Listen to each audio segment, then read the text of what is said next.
in the year, in the month, in the day, and the hour. So, konting review lang po ito. Let's start po with the animal of the rat. Okay, so rat, born 2021, 1973, and 1913. Tignan na lang po yung mga years nyo. Okay, rats are going to be blessed with benefactors and help people this year. You can lose money or valuables. So, ingat po tayo when we go out, when we travel. Stay in safe neighborhoods. And you can be accident prone. Rats, please remember to boost your immune system with proper diet, rest, and exercise.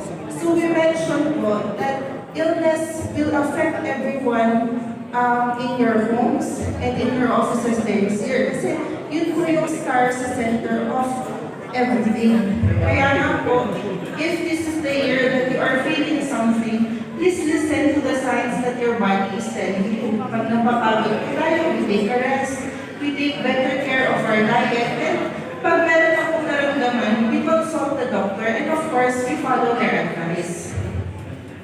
Alright. For those who are born year of the ox, please take advantage of the many opportunities to make money and increase your finances this year. Okay, sino pong mga year of the ox? Please raise your hand.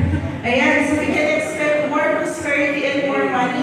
Pero syempre, masipag din po tayo, di ba? Kahit kumakatok po yung opportunity sa door natin, if we do not have the opportunities, syempre, parang natin siya ma-equate sa ating good.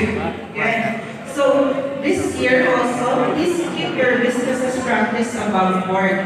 So, we watch out for our business papers, mag-apply na po tayo ng mga business permit, ayusin po natin yung mga tax natin para maayos lahat.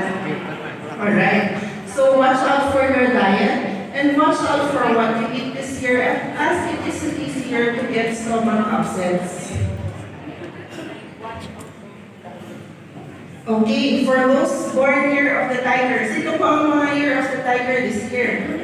Di po ba ang mga tiger, sila ang mga pinaka-fierce na signs daw, sila ang mga pinaka-palaaway. So mga tigers po, palaaway ka pala ha? kalmado lang Palaaway ka nila. Don't take unnecessary risks.